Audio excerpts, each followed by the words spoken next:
Oui, comment faire pour que nous puissions mettre notre foi, notre espérance dans le Seigneur?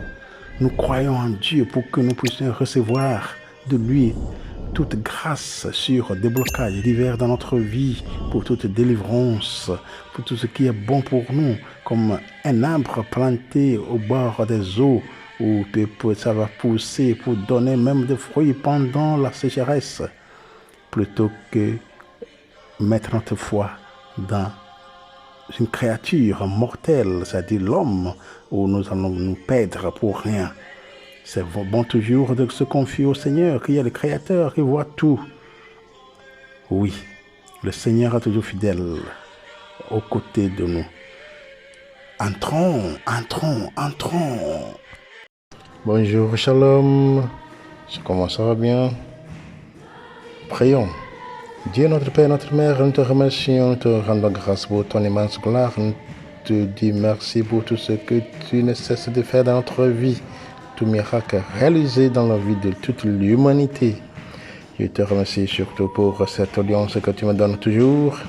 Merci beaucoup pour les familles respectives, boulots respectifs, les relations interpersonnelles relatives. Merci beaucoup Seigneur, surtout pour tout déblocage que tu ne cesses d'effectuer dans leur vie quotidienne. C'est de ce déblocage professionnel, financier, matrimonial, maternel, paternel, de les arbres généalogiques, sanitaires, du bonheur, de la chance, des esprits mauvais et de la sorcellerie à tout niveau. Merci Seigneur, merci pour tout et surtout d'une manière spéciale. Merci beaucoup pour toute délivrance, transformation, purification, sanctification, pour toute guérison, pour toute protection, tout exorcisme que tu ne cesses d'effectuer dans leur vie. Merci beaucoup pour toute restauration et toute réparation. Merci beaucoup pour la foi que tu ne cesses de leur fortifier. Merci beaucoup pour cette foi qui continue par s'ébranler dans le Christ. Continue par leur augmenter cette foi. Merci beaucoup pour la cour céleste qui vient toujours intercéder pour eux. Que cette cour céleste continue à œuvrer en leur faveur. Seigneur, merci pour tout, par le Christ notre Seigneur. Amen. Voilà, merci beaucoup frères et sœurs d'être là. Voilà, aujourd'hui, dans cette séance, nous voulons parler de cette relation qui existe entre homme et homme. C'est-à-dire que l'homme qui croit à l'homme, l'homme qui met sa confiance à l'homme, qui fait tout, qui fait gros dos en tout temps, comme si c'est lui, l'auteur du monde, ainsi de suite. Et c'est mauvais. Est-il mauvais de croire, de mettre sa confiance à l'homme mortel, ou bien c'est bon? Et comment mettre sa confiance en Dieu pour que lui, le seul créateur de toutes choses, qui connaît toutes choses, qui nous donne la vie, qui nous donne tout ce que nous avons et que nous soyons, si nous mettons notre confiance en lui, comment seront les résultats? C'est ça que nous allons discuter maintenant. Est-ce que c'est bon mettre sa confiance à l'homme mortel, ou bien c'est bon plutôt mettre sa confiance en Dieu le Père et Mère? Donc sans trop tarder, nous allons lire cette écriture de Jérémie chapitre 17, du verset 5 à 10. Nous allons avoir ces deux volets sur ce que Dieu a dit sur cela. Si ça arrive comme ça, il faut savoir que Dieu est en colère. Je lis. Ainsi dit l'Éternel, maudit soit l'homme qui se confie en l'homme, qui fait de la chair son bras, et dont le cœur se retire de l'Éternel. Il sera comme un banni dans une lande. Il ne verra point venir le bonheur. Il occupera des lieux brûlés au désert, une terre salée et inhabitée. Béni soit l'homme qui se confie en l'Éternel et dont l'Éternel est la confiance. Il est comme un arbre planté au bord des eaux. Il pousse ses racines vers l'eau courante. Il ne craint pas quand vient la chaleur. Sa feuille reste verte. Il ne s'inquiète point dans l'année de la sécheresse et ne cesse pas de porter des fruits.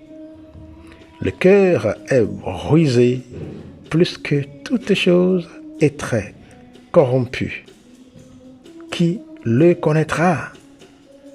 Moi, l'Éternel, qui sonde le cœur et qui éprouve les reins, et cela pour rendre à chacun selon ses voies, selon le fruit de ses actions. Voilà ce que l'Éternel a dit. Nous pouvons percevoir que dans cette lecture, Dieu est fâché. Dieu est fâché, Dieu est en colère. Parce que Dieu voit ce qui se passe dans le monde. Donc il n'est pas content de voir comment l'homme se prend. L'homme se prend. Et même de nos jours, il y en a qui disent que il ne faut pas prier, il faut aller travailler, il faut aller faire. Bon, on ne dit pas qu'il ne faut pas travailler. Il faut pas mal comprendre les choses. Non. Et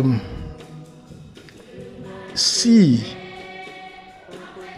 par exemple, le verset 5, Jérémie 17, 5, la cause cachée de la ruine de Juda, cela est en Juda que ça se passe entre le peuple d'Israël et Dieu. Donc la confiance en l'homme et aux moyens humains au lieu de la confiance en Dieu seul. Donc l'homme croit en l'homme. L'homme met sa confiance en l'homme plus que en Dieu. L'homme qui met sa confiance en créature au lieu de créateur. C'est ça qui fait mal au Seigneur. Parce que l'homme, par exemple, les grands ou les peuples dont on recherche la faveur et l'appui, c'est ça qui est l'homme. L'homme, c'est un être de chair dont on nous a parlé. Toutes les ressources d'habileté et de puissance dont les autres disposent ou que l'on possède soi-même. Donc, vous voyez. Et puis, la lecture nous dit, le verset 5 toujours, dont le cœur se retire.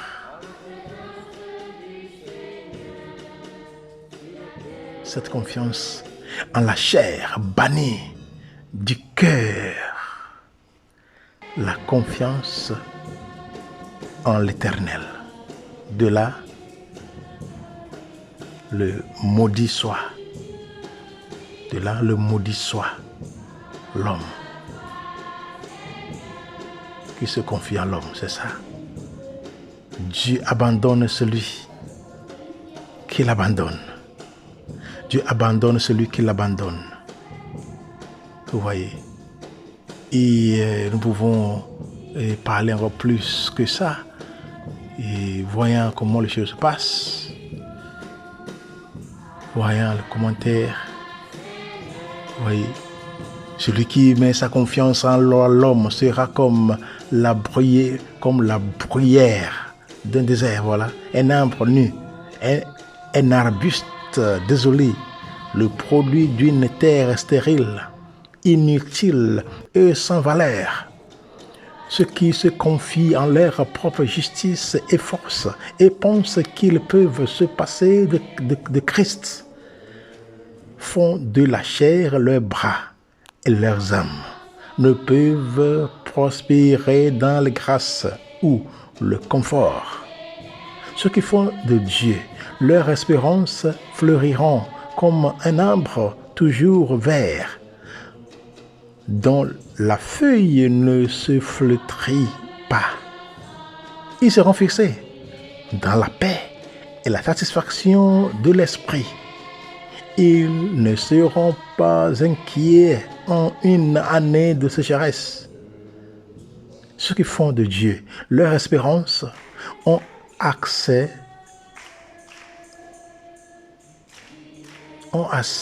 en lui pour combler le besoin de tout confort de créature. Ils ne cesseront de porter du fruit dans la sainteté et les bonnes œuvres. Le cœur, la conscience de l'homme, dans son état corrompu et déchu, est trompeur par-dessus tout. Il appelle le mal bien et le bien mal.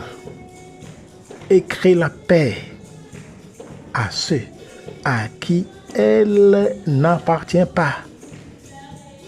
Ici, le cœur est désespérément méchant. C'est mortel. C'est désespéré. Le cas est mauvais en effet si la conscience qui doit redresser les erreurs des autres facultés est un leader dans l'illusion. Nous ne pouvons pas connaître nos propres cœurs, ni ce qu'ils feront dans une ère de tentation. Qui peut comprendre ces erreurs? Qui peut comprendre ces erreurs? Nous pouvons encore moins connaître le cœur des autres ou dépendre d'eux. Celui qui croit au témoignage de Dieu dans cette affaire et apprend à surveiller son propre cœur trouvera que c'est une image correcte. C'est une image correcte, quoique triste. Et apprend de nombreuses leçons pour diriger sa conduite.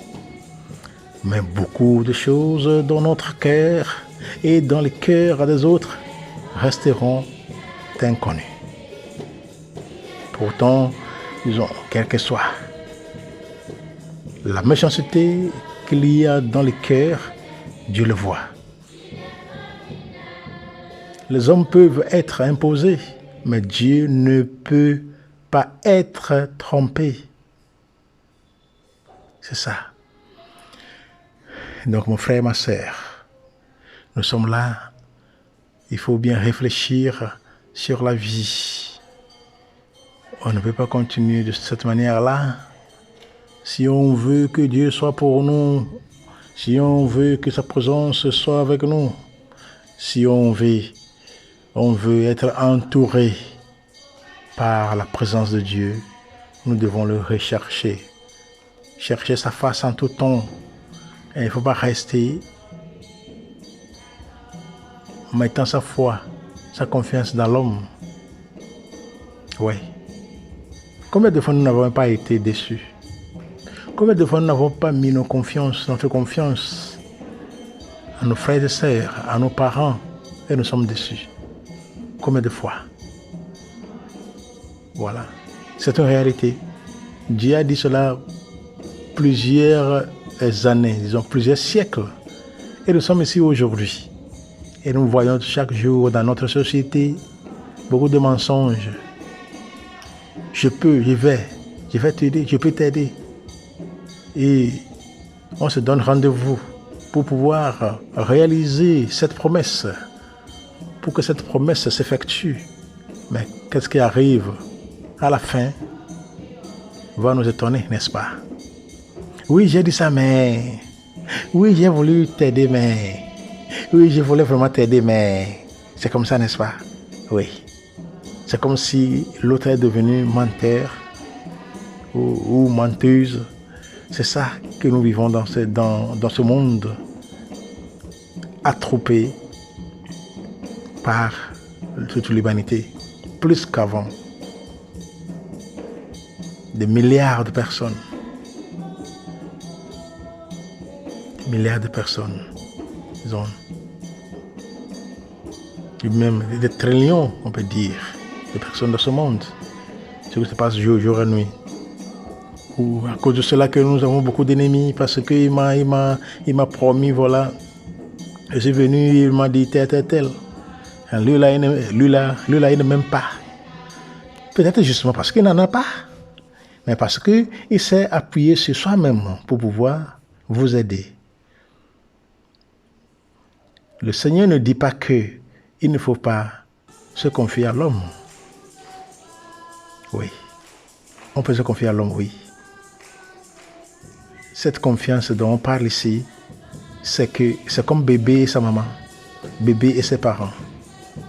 Restez avec bébé et voir. Vous êtes avec une famille où maman veut faire quelque chose et veut laisser l'enfant un peu. L'enfant se sent vraiment, on dit quoi, sans confiance. L'enfant ne se confie pas aux autres que sa maman et son papa. Donc lorsque maman laisse l'enfant va commencer par pleurer, pas faire de bruit. C'est comme si maman est morte, c'est comme si papa est mort. L'enfant va chercher, elle va commencer par marcher, ou bien si l'enfant même est par terre, sans avoir commencé par marcher, va commencer par faire du bruit et va rejeter tout le monde qui veut le toucher. Vous voyez? Parce que l'enfant fait confiance à sa maman. Pour pouvoir aider l'homme, on doit s'appuyer sur Dieu. C'est ça que Dieu veut. Parce que Dieu passe par l'homme pour pouvoir sauver l'homme, n'est-ce pas? Dieu passe par l'homme pour pouvoir sauver l'homme. Donc l'homme qui dit qu'il va vous aider, il faut qu'il s'appuie sur le Seigneur. Il faut qu'il s'appuie fermement sur le Seigneur. Il faut que le Seigneur soit son rocher. Il faut que le Seigneur soit son appui. Il faut que le Seigneur soit sa source d'inspiration, son aide en tout, avant qu'il n'ait réussi son projet de promesse. Sans s'appuyer sur le Seigneur, toute promesse est vide. Toute promesse est vide. Mais le mieux, c'est de s'appuyer sur le Créateur afin de pouvoir avoir la capacité d'aider la créature. Nous sommes des créatures. Dieu est créateur. Donc il faut que la créature s'appuie sur le Créateur afin de pouvoir avoir cette illumination, cette inspiration qui l'aide à réaliser ses projets, les projets qu'il a, projets du salut de son frère et de sa sœur, ou bien de ses proches, en gros. Mais sans s'appuyer sur soi-même, parce qu'il a de l'argent, il pense que peut-être il peut faire. Dieu peut faire tout d'un coup, dans une minute, Dieu peut faire disparaître toute la richesse de l'homme. Oui. Car Dieu est créateur. Il voit tout. Dieu est créateur, il voit tout. Il peut faire disparaître tout dans une seconde. Et on va pleurer. Nous avons vu plusieurs fois des riches qui sont devenus pauvres, des riches dans nos villages, dans nos sociétés, qui deviennent aujourd'hui les quémandeurs. Ils sont en train de quémander avant de manger. Vous voyez, alors qu'ils étaient vraiment bien placés. Ils ont beaucoup de choses. Vous voyez, c'est pour dire que pour le Seigneur, tout est facile. Un richard peut devenir un pauvre, un homme de la rue. qui commande avant de manger. Dieu est capable de faire tout ça là. Donc Dieu est en train de dire au peuple d'Israël, ce peuple d'Israël, c'est vous et moi aujourd'hui. Nous devons nous appuyer au Seigneur, donc sur le Seigneur. Il faut que nous trouvions notre appui dans le Seigneur. Il ne faut pas rester. Ah, j'ai mon papa va m'aider, et ma maman va m'aider, et mon ami va m'aider, et mon oncle va m'aider, ma tante est là. Et bon, on se confie trop. Oui, on dit ça, mais il faut, si Dieu le veut. Mon père peut m'aider si Dieu le veut. Ma mère peut m'aider si Dieu le veut. Mes amis vont m'aider si Dieu le veut. C'est-à-dire qu'on sait que cela peut nous aider, mais il faut ajouter plutôt pour compléter nos prières, nos demandes, nos phrases de demande, si Dieu le veut. C'est ça, parce que c'est Dieu qui commande à la fin. Il faut que Dieu soit dedans. Si Dieu n'est pas dans la barque, l'humanité sera noyée. Il faut que Dieu soit dans nos barques. Il faut que Dieu soit là avec nous. Dans toute situation, dans chaque moment de notre vie. On ne peut pas rester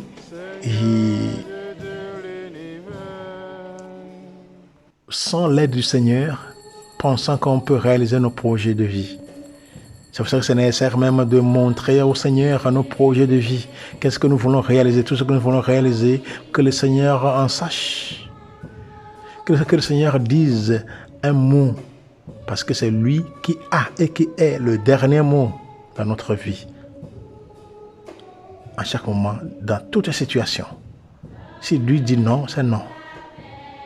Si on est frustré parce qu'on s'est confié en nous-mêmes, qu'est-ce que se passe? Le moment où on s'adonne au Seigneur un peu, l'Esprit Saint vient dans notre vie, tout d'un coup, tout change. Tout ce qui est malheureux devient heureux. C'est pour cela que c'est bon de toujours prendre la parole de Dieu au sérieux. Si vous êtes chrétien, il faut essayer de toujours mettre la parole de Dieu en pratique pour pouvoir faire partie de la famille de Dieu, la famille de Christ. Quand Jésus a demandé, lorsque sa maman est venue avec ses disciples pour le chercher, qu'est-ce qui s'est passé? On lui a dit, voilà, ta maman, tes frères qui sont là pour te chercher. Jésus s'est tourné et regardé. Il a dit, qui est ma mère? Qui sont mes frères? C'est ceux-ci. Quiconque écoute ma parole et la met en pratique, celui-là est ma mère, est mon frère et ma sœur. Vous voyez, dit Jésus. Donc ça veut dire que si on veut faire partie de la famille de Dieu, on doit nécessairement pratiquer la parole de Dieu. C'est-à-dire faire la volonté du Père. Ce que Dieu veut que nous fassions pour pouvoir être sauvés, pouvoir accéder à notre salut, c'est de faire sa volonté. Faire confiance au Seigneur. Il est là pour changer l'histoire. Notre histoire, nos histoires ne peuvent jamais terminer ou bien arriver à leur conclusion sans Dieu. Dieu fait partie. Dieu est partie prenante de notre vie. Oui. Aucune histoire ne peut jamais terminer sans Dieu, car il est avec nous. C'est lui-même qui a dit à Jérémie, que nous avons écouté maintenant, qui nous a dit, maudit soit l'homme qui met sa confiance et sa foi en l'homme, et béni soit l'homme qui met sa confiance, sa foi dans le Seigneur. C'est ce même Jérémie à qui Dieu a parlé, qu'avant ta conception, je te connaissais. J'étais choisi, j'étais préparé, j'étais oint, j'étais envoyé à ma mission pour pouvoir prendre soin de mon peuple. Voilà. Donc, mettant notre confiance dans le Seigneur est primordial. Il ne faut pas chercher de gauche à droite en s'appuyant sur soi-même, sur ses propres efforts. Et moi, je peux, oui. Il faut avoir confiance en soi-même et en Dieu. Parce que sans avoir confiance en soi-même aussi, on peut échouer. Je crois en Dieu, oui, mais il faut avoir confiance aussi. Il faut avoir cette confiance en soi-même aussi. J'ai confiance en moi que je peux le faire, mais Dieu va m'aider. Oui, ça veut dire que Dieu passe pas à nos confiances, à nous-mêmes. Parce que lorsqu'on se décourage, rien ne va jamais marcher. Donc cet encouragement, c'est la confiance. Je m'encourage, ça veut dire que je me confie en moi-même aussi et en Dieu. Ouais, parce que le moment où je me décourage, tout tombe. Tout tombe. Quand je me décourage, même la foi en Dieu, ça ne vient plus. Je n'ai plus que confiance parce que je me suis laissé tomber. Mon moral change. Donc on doit avoir ce courage. On doit se fortifier dans le Seigneur.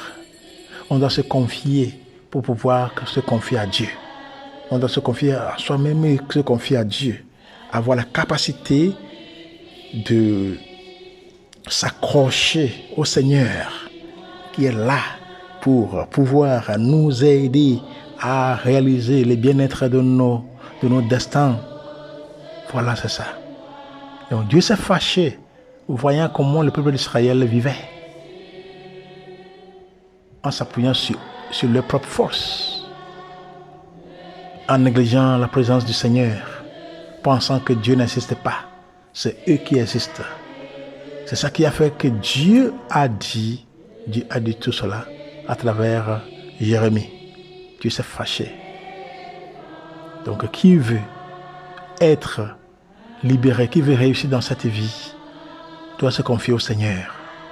Ça ne veut pas dire qu'il faut s'écarter de l'homme. Non. Car Dieu nous sauve à travers l'homme.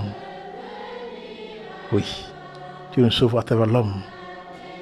On aime l'homme. On s'aime. Nous nous aimons les uns les autres. Et nous aimons Dieu. Mais notre confiance totale, c'est en l'Éternel. On a confiance. Maintenant, nous confiance dans le Seigneur afin de pouvoir réaliser tout ce que nous avons à réaliser. Nos projets de vie, nos projets de mariage, nos projets qui vont nous donner de l'argent. C'est le Seigneur qui va tout faire. Il ne faut pas laisser que le Seigneur soit toujours en colère envers nous. Il faut chercher sa face. Il faut lui montrer tout. Oui, le Seigneur ne veut pas mettre la nourriture sur nos tables à manger. Non. Mais quand même, nous prions que lui-même nous donne cette capacité-là, capacité intellectuelle, capacité de penser, de réfléchir sur comment faire. C'est lui qui vient à notre aide à travers son Esprit Saint, qui nous aide à penser sur quoi faire avec notre argent, notre richesse, sur comment réussir dans la vie. C'est sa présence qui vient nous aider. Voilà. Si nous mettons notre confiance dans le Seigneur, nous serons comme l'arbre planté proche d'eau. Il y a l'eau dedans. Toujours il y a l'eau. Même pendant la sécheresse, on trouve toujours l'eau là-dedans. Et tout arbre, toute plante qui sont proches de cette eau sont toujours vertes. Vous voyez, sont toujours vertes. Ça veut dire que si le Seigneur est pour nous, qui sera contre nous? Nous nous mettons entre ses mains. Nous nous appuyons sur lui. Nous voulons que Dieu soit avec nous toujours. Notre confiance est en lui. Sa présence vient nous couvrir. Sa présence vient nous guider. Sa présence vient nous fortifier. nous délivrer, nous transformer, nous exorciser, nous restaurer, nous réparer, nous protéger, nous guérir, nous purifier, sanctifier. Sa présence vient nous débloquer au niveau professionnel, financier, au niveau de notre arbre généalogique, au niveau sanitaire, où nous sommes malades. Et il vient pour que nous puissions retrouver la santé encore. Comme dit un homme un jour, mon Père, prie pour moi. Mon frère, prie pour moi. Mon ami, prie pour moi. Mes chers, priez pour moi. Parce que je voudrais vivre. Je voudrais respirer. Moi aussi, je voudrais respirer. Parce qu'on a mis l'oxygène sur lui. Oh, priez pour moi. Moi aussi, je voudrais respirer. Je voudrais respirer comme tout le monde. Ce n'est pas à travers cet objet ici. Je voudrais respirer naturellement. Comme tout le monde. Voilà. Voilà. Il veut respirer comme tout le monde. Pourquoi pas? Donc, il s'appuie sur le Seigneur. Il a dit prier pour moi. Ça veut dire qu'il est conscient de son état. Il est conscient de sa vie. Il sait que le Créateur qu'il a créé ne peut jamais l'abandonner.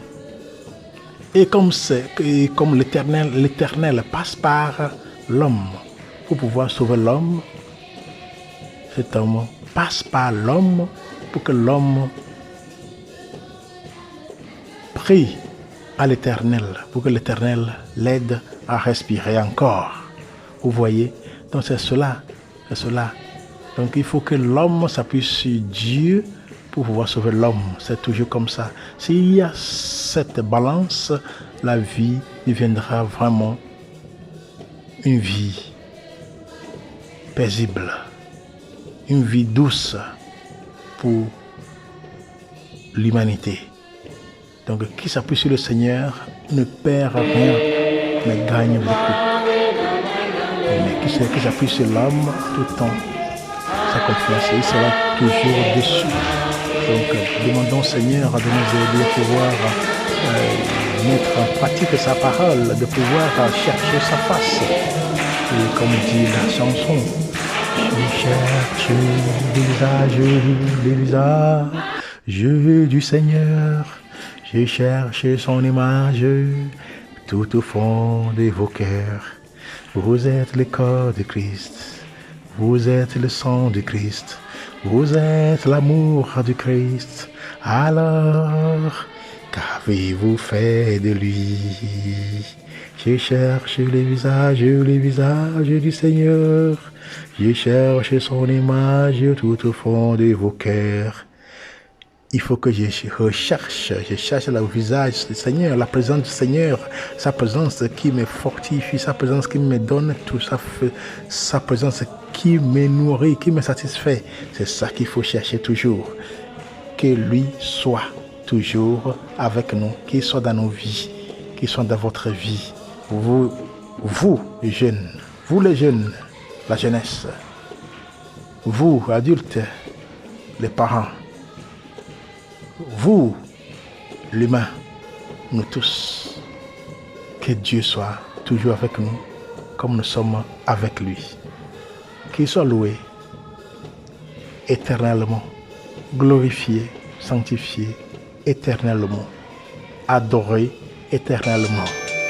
Shalom, shalom, shalom. Il ne faut pas oublier de vous abonner, liker, partager, commenter la vidéo. Ça ne coûte rien. Abonnez-vous pour nous aider à pouvoir avoir du courage de continuer à rechercher les choses pour pouvoir partager avec vous. Merci. Merci. Merci beaucoup. Et soyez toujours bénis.